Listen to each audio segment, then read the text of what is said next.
Wendy Williams is speaking out yet again in the new TMZ documentary, Saving Wendy. Well, shocking details are coming out from the documentary, including Wendy revealing that she's only been outside in the last 30 days 2 times. But some of the most shocking details is how exactly did Wendy Williams get into this conservatorship? Some people have blamed her son, Kevin Hunter Jr., for taking out an extreme amount of money. Wendy Williams is confirming the rumor and her thoughts on what her son did. Here we go now.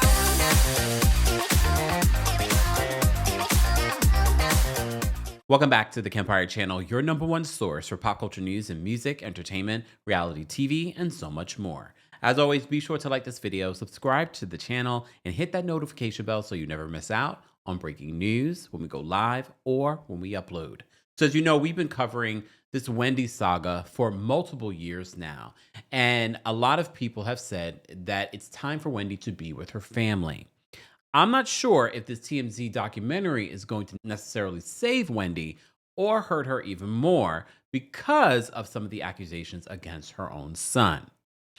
Before we get to that, our friends over the Jasmine brand highlight one of the other things that come out from this documentary, including the fact that Wendy Williams, if you're watching the documentary, you can see Wendy Williams is being interviewed over the phone. There's a video camera. This is a whole new, I don't think we've ever seen anything like this before. Harvey is speaking to Wendy on the phone from TMZ, and there's a video camera aimed at her window. At one particular point, you see her with one of her old Wendy Williams show cards. First of all, watching Wendy Williams from a window where it seems as if she's trapped. And everyone has said, based off all the interviews that she's done with The Breakfast Club, with Don Lemon, now with TMZ, she sounds perfectly fine. She does not sound like someone that's permanently incapacitated. We reported to you a couple of weeks ago, or maybe a week ago, that now the Guardian is saying that we will have Wendy get reevaluated for her mental capacity. But when you're watching the documentary, you're seeing Wendy basically locked up in this luxury prison, as she has called it, talking about missing her family, missing seeing her father. I'm not sure if she's even going to be able to see her father this month for his 94th birthday. According to Jasmine Brand, in the documentary, they say Wendy Williams is shedding light on her highly restrictive life in the new TMZ documentary. The former TV host describes her life in a New York City assisted living facility as, quote, isolating, and she's been confined to a room on the 5th floor. According to the documentary, Wendy can only leave with permission from staff and has been outside twice in the past 30 days. Both times for dentist appointments. Visitors are almost completely restricted, and she has no internet access. Because that's the thing. It's one thing to be protecting Wendy from people that might be taking advantage of her, but to completely restrict her access from people, internet, the basic things that people get to enjoy, even if they are having issues. She seems as if, what does she do in this world in order to be, if anything, people in prison have more access. They continue, they said that while filming the documentary, Harvey Levin and others spent hours on the phone with Wendy, and they say that she's lucid, engaging, and fully herself again. Wendy has been under court-ordered guardianship since May of 2022 due to reported health issues, while her guardian, Sabrina Morrissey, has called her cognitively impaired and permanently incapacitated. Wendy's family and friends have challenged these claims and hired legal counsel to fight the guardianship. But there's some other things that are mentioned in the Saving Wendy documentary that's available now on Tubi.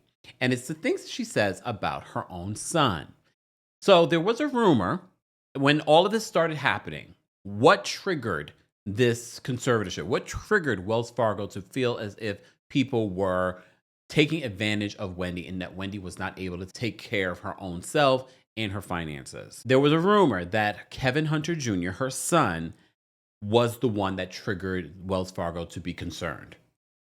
As you know, Kevin Hunter has done interviews. He's said that his mother does well when she's with him. We've seen recent photographs of him and his mother going to Dr. Sebi's son's wellness facility. Anyway, so there was that rumor out there. And seemingly in this documentary, She confirms it. My understanding is somebody was in her bank account that Wells Fargo flagged, and there was large withdrawals being taken out. My son, he overstepped his boundaries in terms of me. You understand? He overstepped his boundaries, and he was inappropriately using my money without telling me crap about it. Like, is he stealing from me? So pay attention to this clip, because literally in this clip, you could see that Wendy knows what's going on. Wendy fully understands what happened. We're talking about something that happened a few years ago. She's recalling that in this interview. Of course, she's also hurt that her son would do something like this. And I also don't want this to be, let's beat up on Kevin Jr. for this. Yes, we have to also keep in mind that at the time, he was in his 20s. And he's also facing another legal situation when it comes to his apartment yet again. That was another issue that made headlines a couple of years ago, that he was being evicted from his, apartment. All I know is that in terms of what I'm dealing with, and that this is still going on, because, that's when my money got frozen at Wells Fargo. Thank God. No more money stealing from my son and the other people. Wells Fargo, your bank, said you were the victim of undue influence and financial exploitation with respect to your money. Who was unduly influencing you? Who is the person that was doing this? Thank you. Listen, my son is a really good person. You know what? Oh, God, I'm not going to cry about that. Oh, I'm sorry for cursing. Look, my son is a good person, but at this point, he is a horrible person to me. You know what I'm saying? It's the way he moves with other people. You know what I'm saying? And what's going on with these other people at my apartment in Miami? What are you doing? Oh, you spent on what? And what is going on at Wells Fargo? There was a situation. And a lot of people have also said, oh, father like son, Kelvin Hunter Sr. has been trying to have his alimony reinstated, because Sabrina Morrissey came in during this guardianship and said no more. Based off of the settlement agreement that you had in your divorce, if Wendy Williams stopped working or wasn't able to work anymore, your alimony would be reduced. Your alimony could also be eliminated. They eliminated his alimony. So he's been in court trying to fight it. He's also claiming that there's a lot of information that Wendy withheld during their divorce proceedings, which he wanted to make the divorce pretty much non-existent. So we were like, wait, so you guys are going to be married again? So he's been fighting because his life has been turned upside down since their divorce. I don't understand. I still will never understand. But basically, he must have spent and tricked out all the money between him and his mistress off of Wendy. And now he has nothing, including health insurance. Where Kevin says he wanted to rent a boat for his birthday for $1,500 and ended up getting a boat that rented out for $113,000, and he blamed it on the bank. How do we go from $1,500 for renting out this boat to $130,000? Do we think that Kevin Hunter Jr. was taking advantage of his mother? We also have to keep in mind, his mother was also dealing with her own sobriety issues. He's probably thinking she's not going to notice this. She's busy drinking and doing things other places. I've heard things about people that were around Kevin Jr. and Wendy before any of this started happening, and their relationship, allegedly, according to sources, was strained at the time. Like, they really weren't communication. They could be in the same house at the same time, and there was no communication. He'd be up in his room, and she'd be somewhere doing her own thing. The bank wanted him to have that. That never really made sense to me. Nor me. You know what I'm saying? He has a way of getting with, a couple of other people. You know what I'm saying? My son is not the only one, you know what I'm saying, involved with my money. So it also makes you wonder, and I said at the top of this video, whether or not this would hurt the family's case. Do I think that the family should still be involved? I do. Do I think that Kevin Hunter Jr. is equipped to handle his mother's money at this particular point? I don't. However, I do believe that Wendy's sister Wanda would be a great advocate for her. I don't believe that everyone in the family was tricking out their lives off of Wendy's money. However, there's still things that can be put in place to avoid any of that stuff. But isolating Wendy, keeping her in this luxury prison, if anything, it's worse than a prison. No internet access. She can't see people that she wants to see when she wants to see them.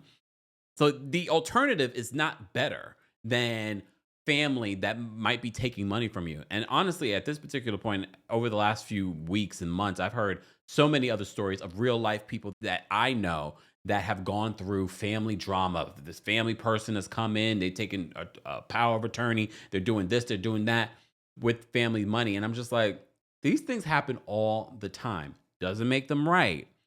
However, I also don't want to vilify Kevin Jr. Did he make a mistake? Yeah.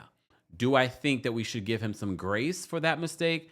I think we should, because we also have to remember that this was a young kid, a kid that grew up with money, a kid that I don't think he thought that him taking money out of his mother's account would turn into a guardianship. As I said before, at the top of this, that there was another story that just came out a couple of days ago in regards to Kevin Hunter Jr., in regards to another eviction. According to the source, they say Kevin Hunter Jr., son of former daytime talk show host Wendy Williams, has found himself in another housing controversy. According to reports, Kevin, who's 24, was threatened with eviction from his Miami apartment last month, marking the second time that he's faced eviction proceedings at this address, and at least the third time during his time living in Florida. Court records reveal that Kevin failed to pay his $3,731 monthly rent for January, accumulating a debt of $4,316. On January 7th, the property's management served him with a notice to pay or vacate the premises. By January 28th, evictions proceedings were officially initiated. However, the situation seemed to be resolved quickly as the property ownership company filed for a voluntary dismissal on February 3rd, indicating that Kevin likely paid his overdue rent in full. A source close to the family shared with the U.S. Sun that Kevin really needs to get his ish together. He's a grown man and there's no excuse for him not paying his rent. This isn't the first time, as you know, that Kevin has faced challenges in maintaining his housing. 3 years ago, he was evicted from another Miami condo. His latest financial misstep adds another layer to the public scrutiny surrounding Wendy Williams and her family. As Wendy continues her recovery journey following health struggles and the end of the Wendy Williams show, her son's repeated issues with stability raise questions about his personal responsibility and independence. Fans hope that he can turn things around and avoid further housing troubles in the future. And this is not a good time to have any of these issues. And I know what you're probably thinking. Well, he didn't owe that much and he wasn't delinquent that long. But if you have a history of this, it doesn't look good for someone that's renting to you. The wheels are now in motion to end her guardianship. We found out that Wendy has just signed an affidavit formally asking the judge to terminate the guardianship. She says, and these are the words in this affidavit, we're told, that she has regained her capacity to function normally. It's true, a couple of years ago, she did not have that capacity. But anybody who watches this documentary, I think it's going to be clear that has all changed. She seems like the old Wendy right now. Now, we are also told that next Tuesday, she will be reevaluated by a doctor. And it's a doctor selected not by the guardian, but by her personal lawyer, who is now working with her to end the guardianship. Wendy says in this affidavit, she is clear, she says she does not have frontotemporal dementia. Now that's how she had been diagnosed previously. But as we say in this documentary, frontotemporal dementia never gets better. People only get worse. If you watched her in the Lifetime documentary, she was here. Now she's here. It's very clear listening to her, watching her in the documentary. How can she get better if you never get better with that diagnosis? A lot of people, including Wendy, believe she was misdiagnosed. Now, there will be an emergency order to show cause filed a week from today, Wednesday, asking the judge formally to end this guardianship. If the judge says no, we're told Wendy's lawyer will then demand a jury trial, which you can get in New York, where jurors will decide, does Wendy now have the capacity to live as a free woman? That is a big deal. A lot has changed in just hours after this documentary dropped, but this is something that has been a long time in coming for Wendy. I will say personally, I've spoken with her for hours on end, and Wendy Williams is back to being the Wendy Williams we all know. Have you watched Saving Wendy, the Tubi documentary presented by TMZ? What did you think of it?